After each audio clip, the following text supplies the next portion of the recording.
Rejoint en plateau Henri-Émile, bonjour. Bonjour. Vous êtes ancien intendant de l'équipe de France de football entre 1984 et 2004. Et puis en face de vous, Florent Rodeau, qui a suivi tout au long de cette compétition les aléas des uns et des autres avec l'équipe du Journal des Sports. Henri-Émile, tout d'abord, cette question, puisqu'on vient de les voir, les Portugais, l'euphorie, évidemment, on la comprend.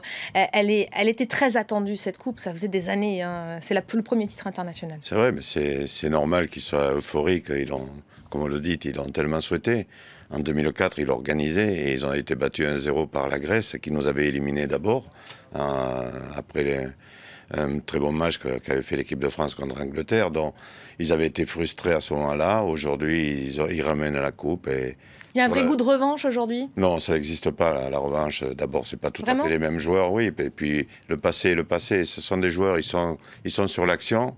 Et l'action est finie, ils se projettent déjà sur une autre action. Donc, c'est l'encadrement qui pense à ça, c'est les médias qui pensent à ça, qui mettent en avant le côté revanche, mais pas au niveau des joueurs. C'est peut-être aussi la population, Florent Rodeau, tout simplement, les Portugais, qui étaient assez discrets quand même, il faut le dire, le jour J même, et la veille, qui disaient, bon, les Bleus sont favoris, ils vont sûrement gagner. Oui, ils arrivaient dans leurs petits souliers, les Portugais, évidemment, ils savaient que l'équipe de France organisait la compétition, donc évidemment le grand favori, le meilleur buteur, le meilleur joueur, Antoine Griezmann, on peut le définir tout à fait comme ça, mais finalement ils ont été fidèles à leurs principes, fidèles à leur côté défensif, être soudés. Et puis ce qui est assez incroyable, c'est qu'en perdant leur meilleur joueur pendant la finale, ils ont réussi une performance de la sorte, et on a plutôt l'impression que ce sont les Français qui ont arrêté de jouer finalement après la blessure de Cristiano Ronaldo. Les Portugais, je pense, peuvent être fiers de leur équipe. On a vraiment eu ce sentiment-là que ça sabrait l'énergie des Bleus, cette sortie de Cristiano Ronaldo. Ça n'a pas sabré l'énergie des Bleus. Disons que c'est surtout le Portugal qui a réagi différemment. Bon, ils étaient partis sur une tactique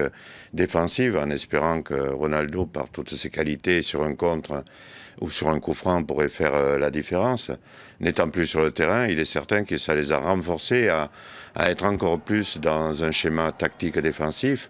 Et la preuve, c'est qu'il y a eu 2 tirs, dont un but et une balle sur le poteau. C'est-à-dire les deux sont ouais. deux gestes dangereux, alors que notre équipe s'est créé des occasions comme les Allemands l'avaient fait en demi-finale contre nous. L'Allemagne a été plus talentueuse que nous en demi-finale, mais on a emporté le match. Mais au final, on est passé, tout à fait. Voilà, c'est un peu un parallèle entre les deux. Vous avez des regrets aujourd'hui ? Des regrets par rapport à l'ensemble du pays, parce que j'ai trouvé que, pour avoir suivi tous les matchs, j'ai trouvé qu'il y avait une ambiance fantastique et un espoir de tout un peuple qui avait envie de revivre 98, qui avait envie de revivre 2000. Et c'est vrai que ça a été coupé hier soir. Mais qu'il a aussi un peu vécu finalement. Qu'il a un peu vécu jusqu'à hier soir, parce que ça a été en dehors du premier match à Marseille. On a eu que des matchs où les gens se sont respectés, l'ambiance était vraiment super. Vous n'avez pas été déçu par le jeu proposé par l'équipe de France ? Disons qu'on peut aujourd'hui, on est sur un acquis d'une équipe qui est très jeune, en dehors de 2 joueurs maximum. Donc le renouvellement va sur pas le être remplaçant, énorme. Les attaquants notamment. Oui, mais dans cette équipe est jeune. Elle vient d'avoir un vécu sur une grande compétition, un vécu entre le stage et la compétition elle-même de 2 mois. Ils vont se projeter dès le 1er septembre, un match amical, mais derrière, il y a la Biélorussie. Avec Didier Deschamps qui reste sélectionneur, c'est important de le noter. 2 ans, bien sûr, dans le même staff. Ils vont se projeter sur une compétition où là, ça va être le jeu qui va être mis en avant. Mais il s'appuiera sur quelque chose qui a été vécu pendant tout cet Euro. On va parler des Bleus justement, puisqu'ils sont actuellement reçus à l'Elysée. Avant de tourner cette page de cet Euro, au goût certes un peu amer, l'équipe de France est reçue par François Hollande. Elle reçoit aujourd'hui les honneurs présidentiels. Pas de garden party festive, comme cela aurait pu être le cas en cas de victoire. Pas non plus de parade avenue Foch, mais un déjeuner donc aux côtés du chef de l'État, Alexandra Renard. Bonjour. Vous vous trouvez sur place, le chef de l'État qui a tenu à féliciter malgré tout les Bleus en personne, les féliciter évidemment pour leur beau parcours. Oui, effectivement, il les a remerciés un à un, il les a tous salués après qu'ils soient passés sur le tapis rouge un à un. Il leur a signifié toute la gratitude qu'avaient les Français pour leur beau parcours. Ils sont actuellement reçus dans les jardins de l'Elysée pour un cocktail déjeunatoire en présence de plusieurs ministres. Et je suis précisément aux côtés de l'un d'entre eux, le ministre des Sports, Patrick Caner. Alors que vous étiez hier à la finale, comment ça s'est passé? Comment vous l'avez vécu? Vous savez, j'ai assisté à 5 des 7 matchs de l'équipe de France. Naturellement, ça n'aura pas été le meilleur en termes de résultats, même si le collectif était encore vraiment là. Mais voilà, les Portugais ont eu un peu plus de chance devant les buts que nous-mêmes.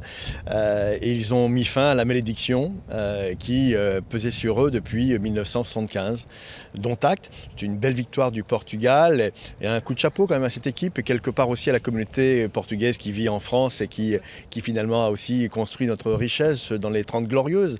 Donc bravo à l'équipe. Et puis maintenant, l'équipe de France doit penser à autre chose et l'autre chose, c'est la Coupe du Monde 2018. Alors vous étiez à ce cocktail déjeunatoire il y a encore quelques minutes. Oui. Quelle est l'ambiance?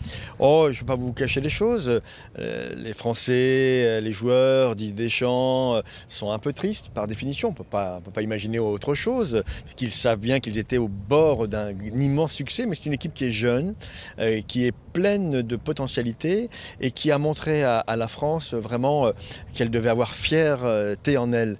Et c'est par là qu'a commencé le président de la République en disant mais vraiment, mes amis, la France vous est redevable. Vous avez été formidables et nous sommes en gratitude vis-à-vis de vous.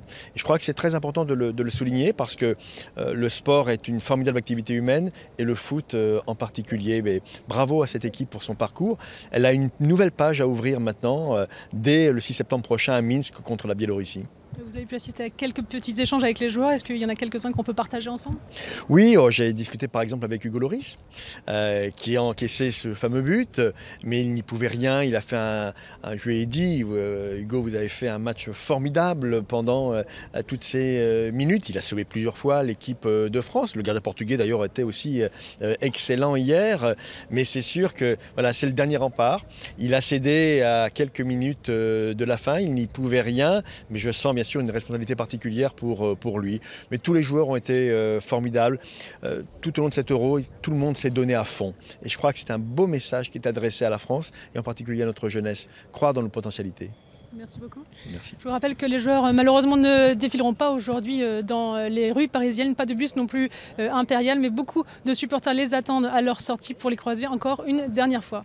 Merci beaucoup Alexandra Renard, merci également à vous, au ministre Patrick Caner, d'avoir été avec nous donc en marge de ce déjeuner qui est donc en cours dans les jardins de l'Elysée. Les Bleus qui vont ensuite se retirer à l'écart des caméras pour souffler, prendre 2-3 semaines de vacances selon les agendas de chacun.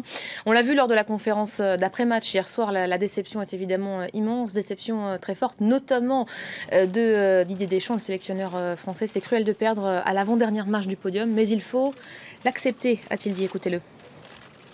Il nous a manqué certainement un peu de réussite, certainement un petit peu de lucidité, un peu de fraîcheur peut-être aussi, même si j'ai rien à reprocher à mes joueurs.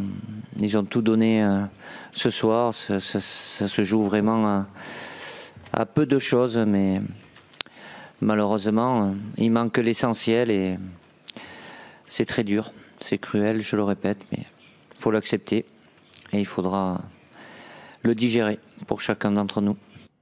Voilà, il va falloir digérer et puis il va falloir passer à la suite. Surtout, Henri-Émile, il y a d'autres échéances qui vont arriver pour les Français, pour Didier Deschamps également, confirmé à son poste récemment. Oui, c'était normal. Mais heureusement qu'il y a d'autres échéances parce qu'ils vont vite, d'abord 15 jours, je pense, de vacances maximum parce que les clubs reprennent. Donc, ils ont les échéances de leur club qui vont leur permettre d'oublier un peu cet Euro, leur famille tout de suite. Mais après les matchs d'équipe de France reviennent très vite et voilà, les rendez-vous sont là. Le ministre Patrick Caner, on l'a entendu, il a parlé de chance concernant les Portugais face au but. Vraiment, parler de chance disons par rapport au match. C'est pas très fair-play, ça? Non, si, ça peut être fair-play si vous analysez. Par rapport au match, ils ont la réussite parce que si on compte mais dû les à la points chance, comme réellement en boxe, au point on gagnait, mais comme je vous l'ai dit tout à l'heure, les Allemands pouvaient dire pareil contre nous. Donc c'est le football, c'est le sport. Le coup de la chance, on peut ressortir à chaque fois, effectivement. C'est la réussite, vous l'avez ou vous l'avez pas, et là ils l'ont eu plus que nous. Il a parlé d'Hugo Lloris. Il y a plusieurs hommes qui sont annoncés comme les hommes de la compétition. Il y a le gardien de but, évidemment. Il y a aussi Sissoko. Il y a plusieurs. Antoine Griezmann également. Oui, Moussa Sissoko, qui est le joueur de la finale côté français, qui a fait vraiment. Qui a tout donné clairement hier soir. Qui a fait des percées vraiment impressionnantes. On ne savait pas vraiment capable d'un tel niveau. Hugo Lloris qui a fait une prestation pendant toute la compétition, vraiment remarqué. Voilà. Antoine Griezmann, 6 buts et 2 passes, sûrement le meilleur joueur de cet Euro, on l'a dit, élu meilleur joueur de l'Euro par l'UEFA. Et puis Paul Pogba, qui a par intermittence été plutôt performant contre la Suisse notamment, mais qui dans d'autres matchs a été un petit peu moins performant. C'est vrai.